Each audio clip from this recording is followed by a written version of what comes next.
علیکم بچوں، آج میں آپ کے لیے پھر ایک بہت ہی مزے کی کہانی لے کے آئی ہوں جو 2 شہزادیوں کی کہانی ہے اور ایک جادوئی آئینے کی کہانی ہے۔ کہانی شروع کرتے ہیں۔ ایک دفعہ کا ذکر ہے کہ ایلڈوریا کی سلطنت میں ایک بہت ہی رحم دل بادشاہ رہتا تھا جس کی 2 بہت پیاری بیٹیاں تھیں۔ ان کا نام تھا شہزادی ایلا اور شہزادی نیلا۔ شہزادی ایلا بہت ہی شریر تھی اور نیلا بہت ہی سنجیدہ اور سب کے ساتھ بہت پیار سے رہنے والی تھی۔ اس کہانی میں ایک دلچسپ عنوان یہ ہے کہ بادشاہ کے پاس ایک جادوئی آئینہ تھا جس کی مدد سے وہ ہمیشہ اپنے ملک کے فیصلے کرتا تھا۔ وہ جادوئی آئینہ ہمیشہ سچ بولتا، جس وجہ سے بادشاہ کو انصاف کرنے میں مدد ملتی۔ بادشاہ کا چونکہ کوئی بیٹا نہیں تھا، اس لیے بادشاہ نے اپنی دونوں بیٹیوں میں سے ایک کو تاج پہنانے کا فیصلہ کیا۔ بادشاہ نے اناؤنسمنٹ کی، سب کو بتایا کہ جب میری بیٹیاں 18 سال کی ہو جائیں گی تو ان کی 18ویں سالگرہ پہ وہ جو قابل بیٹی ہوگی اس کے سر پر تاج پہنائے گا اور وہی آگے حکومت کرے گی۔ یہ دونوں بیٹیوں کو اس بات کا علم تھا۔ شہزادی نیلا اپنی رحم دلی کی وجہ سے عوام میں بہت پسند کی جاتی تھی، مگر شہزادی ایلا اپنے سخت رویے کی وجہ سے عوام میں اتنی مقبول نہیں تھی، اتنا پسند نہیں کیا جاتا تھا اسے۔ اس وجہ سے شہزادی ایلا ہمیشہ اپنی بہن شہزادی نیلا سے حسد کرتی اور اسے ناپسند کرتی۔ جب دونوں شہزادیوں کی 18ویں سالگرہ قریب تھی، ایلا جانتی تھی ہمارے بابا جان اس جادوئی آئینے کی مدد سے ہم دونوں میں سے ایک کا انتخاب کریں گے کہ کس کو بابا جان کی بادشاہی کا تاج ملے گا۔ ایسے ہی ہوا۔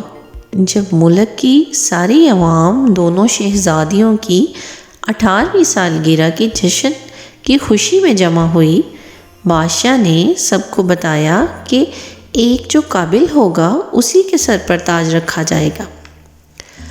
آئندہ کون اس ملک پر حکومت کرے گا، سب بہت خوش تھے یہ جان کر۔ یہ جادوئی آئینہ تو ہمیشہ سچ ہی بولتا تھا، وہی دکھاتا تھا جو اس انسان کے دل میں ہوتا تھا۔ بادشاہ نے حکم دیا کہ جادوئی آئینہ لایا جائے۔ جب جادوئی آئینہ آیا اور عوام کی مرضی کے مطابق شہزادی نیلا کو پہلے آئینے کے سامنے آنے کی گزارش کی سب نے۔ جیسے ہی نیک سیرت شہزادی نیلا آئینے کے سامنے آئی تو کیا دیکھتی ہیں کہ شہزادی نیلا کی تو شکل ہی بدل گئی۔ سب بہت پریشان ہوئے کہ ایسا کیسے ہو سکتا ہے۔ آئینے نے دکھایا کہ یہ آئندہ صحیح سے حکومت نہیں کرے گی اور عوام کے ساتھ اچھا سلوک نہیں کرے گی۔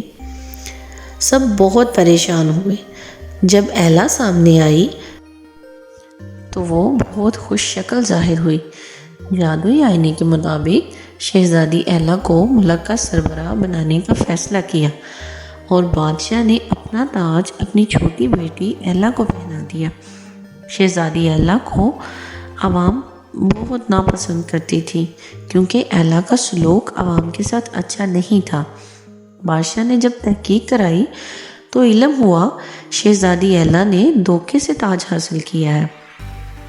ایلا کی کنیز خاص کو بلایا اور اس سے بادشاہ نے تمام واقعہ پوچھا۔ اس نے اپنی جان بچانے کی خاطر سب سچ سچ بتا دیا اور بتایا کہ شہزادی ایلا نے ایک کالا جادو کرنے والی عورت کو محل میں بلایا اور جادوئی آئینے کے اوپر ایسا اثر کروایا کہ شہزادی نیلا جب سامنے آئے تو آئینہ اس کو اپنی اچھی شہزادی ثابت نہ کرے، تاج مجھے مل جائے۔ بادشاہ یہ سب سن کر بہت پریشان ہوا اور اسی وقت سب کو جمع کیا اور ایلا کا تاج اتار کر اپنی دوسری بیٹی نیلا کو پہنا دیا۔ اور ساری عوام بہت خوش ہو گئی۔ بادشاہ نے اللہ کو بہت سخت سزا دی، عوام بہت خوش ہوئی شہزادی نیلا کے سر پر تاج دیکھ کر۔ تو پیارے بچوں، ہمیں اس کہانی سے یہ سبق ملتا ہے کہ ہمیں حسد نہیں کرنا چاہیے۔ حسد کینہ بہت بری بلا ہے۔ انشاءاللہ اگلی کہانی کے ساتھ پھر ملیں گے۔ اگر آپ کو میری یہ کہانی اچھی لگی ہو تو کمنٹس میں ضرور بتائیے گا۔